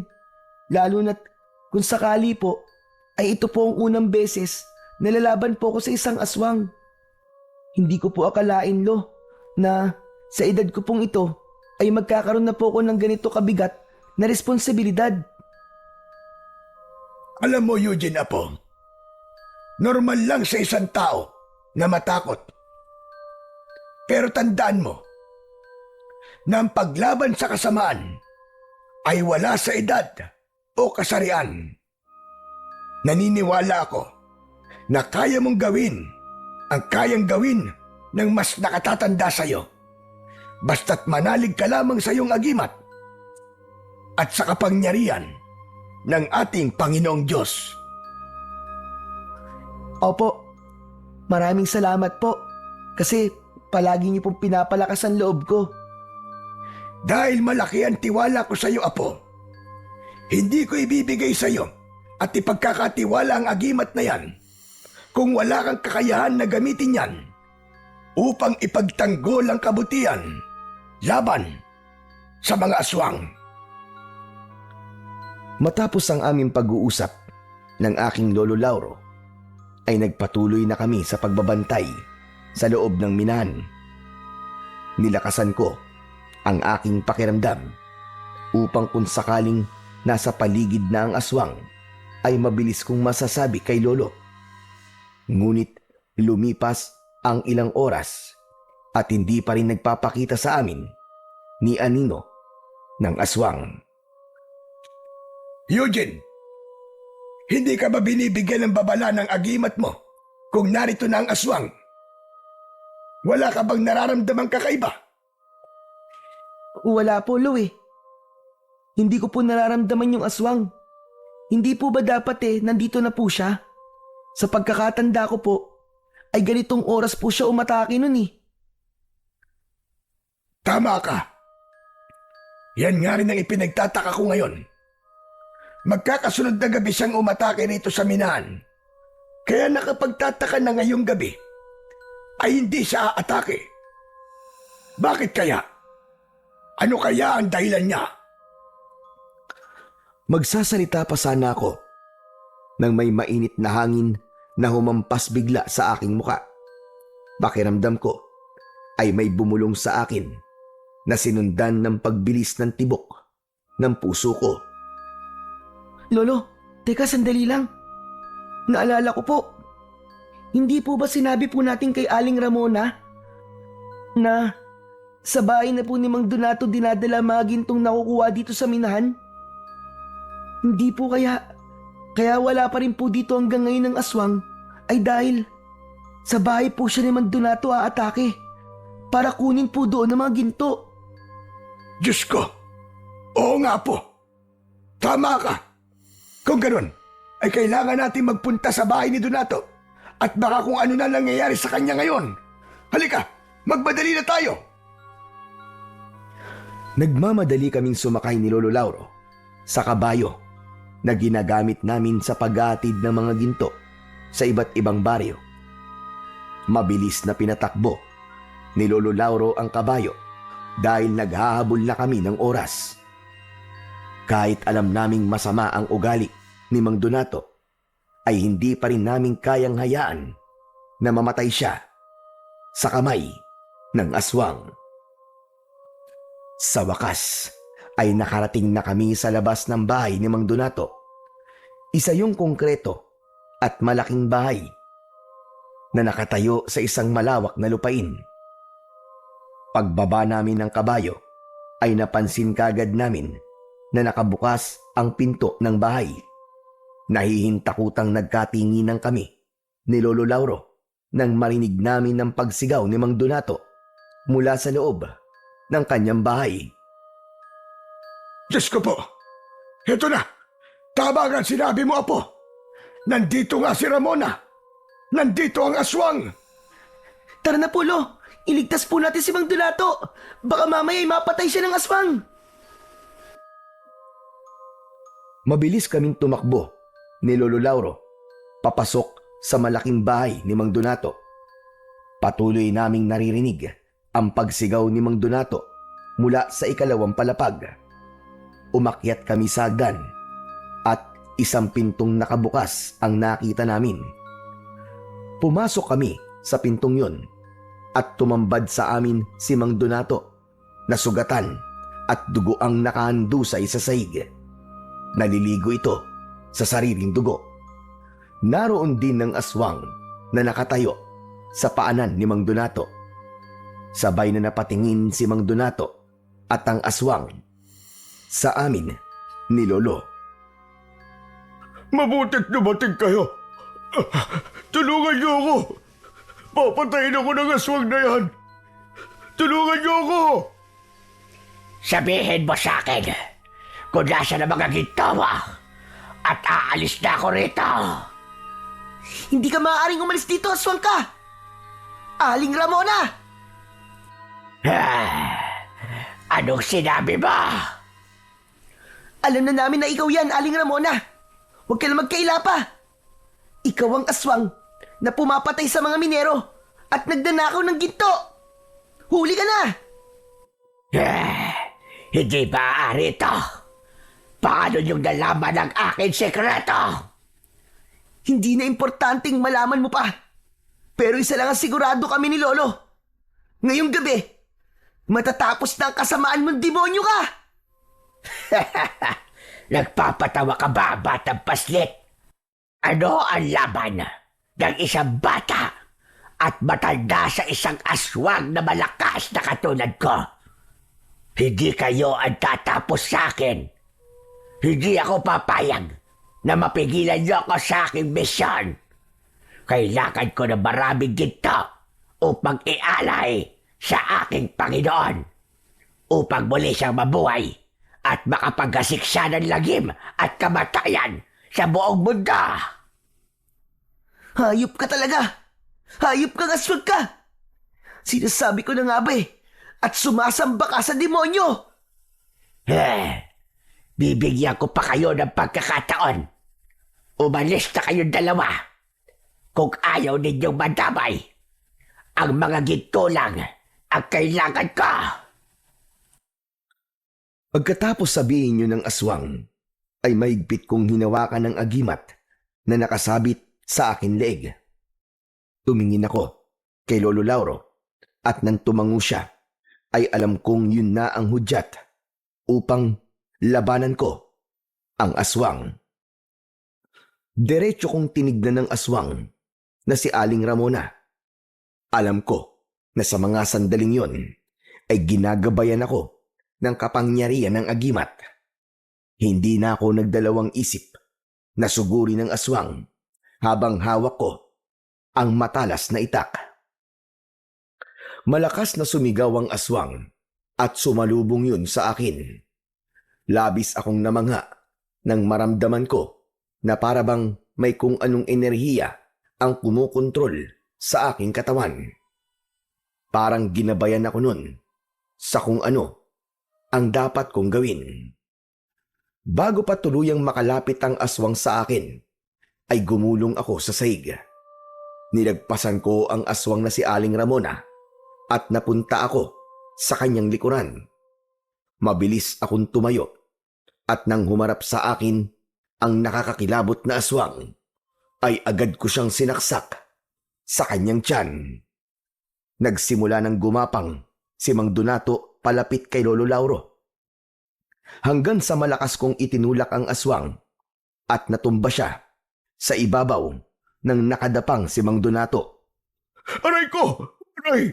Bakit naman sa dinabi namin na pwedeng bagsakan, ay sa akin ka pa bumagsak? Sinunggaban ng aswang si Mang Donato at ginawa nitong biyag si Mang Donato. Tinapat ng aswang ang matutulis nitong mga kuko sa leeg niya. Sige! Sige! Subukan mo lumapit dahil papatayin ko ang lalaking ito. Ang gusto ko lang ay ang mga ginto. Nasaan ang ginto? Ibigay niyo sa akin ang mga ginto.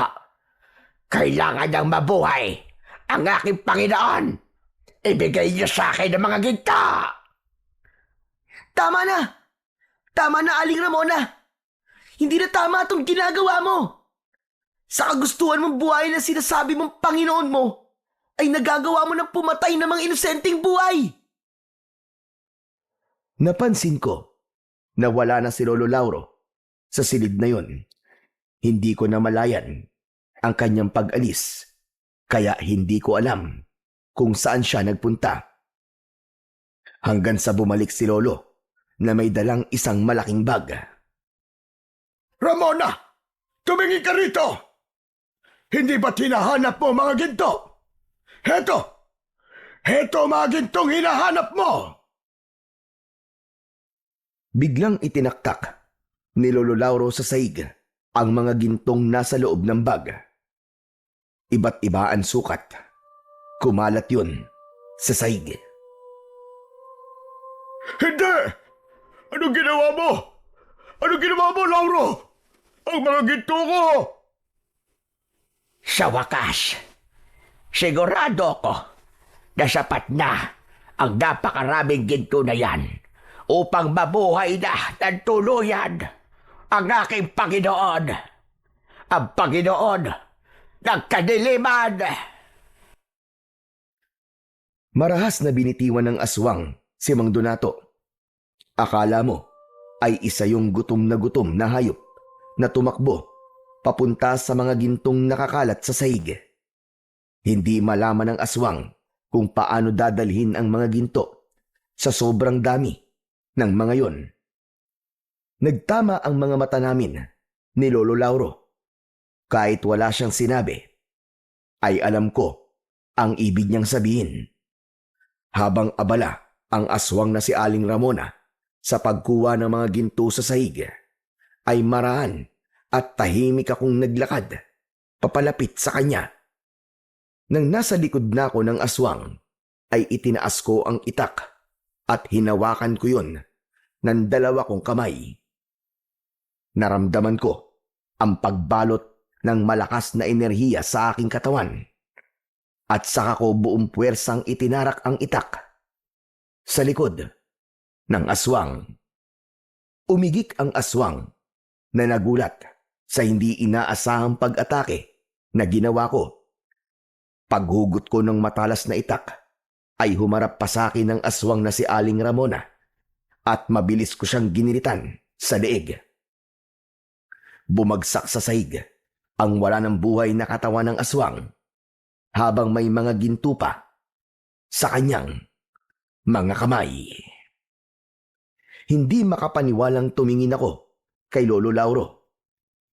Lolo, wala na po ang aswang. Wala na po si Aling Ramona.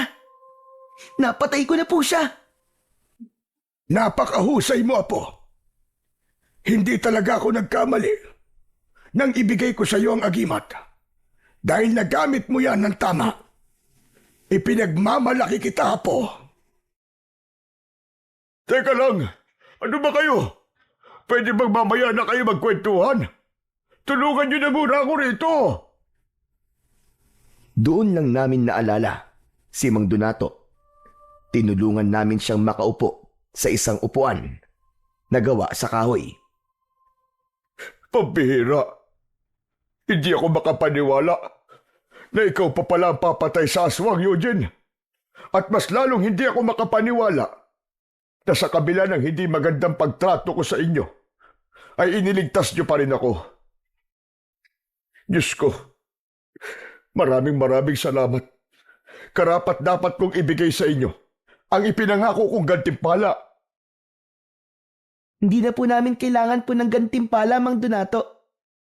Masaya po kami ni Lolo na wala na po ang aswang at ligtas po kayo, Mang Donato. Hindi. Hindi pwedeng walang kapalit ang ginawa niyo sa akin. Kung hindi pera, ang gusto niyo ay magsabi lang kayo. Kahit na ano, ibibigay ko sa inyo. Sabihin niyo lang. Mang Donato, ang gusto lang po namin ni Lolo ay maging maayos na po ang pagtrato nyo sa mga trabahador nyo. Hindi po dahilan, Mang Donato, na nakaranas po kayo ng kalupitan noon para maging malupit din po kayo ngayon. Hindi pa po hulian lahat para magbago, Mang Donato. Mas masaya pong mabuhay kung wala ka pong sinasaktang ibang tao. Nang dahil sa sinabi ko na yon, ay napahagulgol si Mang Donato. Panay ang hingi niyang tawad sa amin ni Lolo Lauro. Hindi kami naging matigas ni Lolo at ibinigay namin kay Mang Donato ang kapatawaran dahil naramdaman namin ang taus-puso niyang pagpapakumbaba. Matapos kong mapatay ang aswang na si Aling Ramona, ay bumalik na sa normal ang operasyon sa minahan. Si Mang Donato, na dating mapang-abuso, ay nagbago na. Naging mabait na siya sa mga trabahador at itinuring kaming parang pamilya. Binabayaran pa niya ang utang namin ni Lolo Lauro sa bangko bilang pasasalamat sa ginawa namin. Sa tulong niya, nakapagsimula kami ng maliit na negosyo habang patuloy pa rin kaming tumutulong sa mga minero. Isang araw, ibinaon namin ni Lolo sa lupa ang ribulto ni Aling Ramona kasama ang mga ginto. Alam naming yun ang tanging paraan para tuluyan ng mapigilan ang pagkakabuhay ng Panginoon ni Aling Ramona. Ipinagpatuloy ko pa rin ang pagsasanay sa paggamit ng agimat. Alam kong darating ang araw na kakailanganin ko ulit makipaglaban. At sa lahat ng nangyari, natutunan ko na hindi sukatan ng edad para maging bayani dahil ang mahalaga sa lahat ay ang tapang na lumaban para sa kabutihan at katarungan.